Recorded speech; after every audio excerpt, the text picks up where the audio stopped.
Hi everybody, Daniel J. Robinson, the family ventriloquist here with Gil the Bird. Oh, hello there folks, how's it going out there today? And today is Monday, May 20th, 2024. This is the Bible verse of the day. It is 1 John 4:9. This is how God shows his love among us. He sent his one and only Son into the world that we might live through him. That's right. Live through Jesus.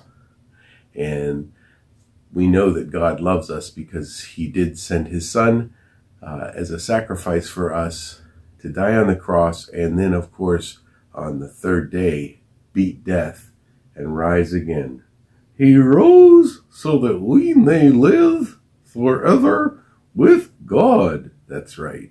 So even being a dodo bird, yep, you're pretty smart. Well, thank you. I try. So remember that Bible verse today. Look it up in your Bible.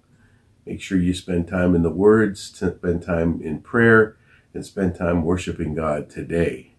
1 John 4:9. All right, folks, you have a fantastic day. We'll see you later. See you later. Bye.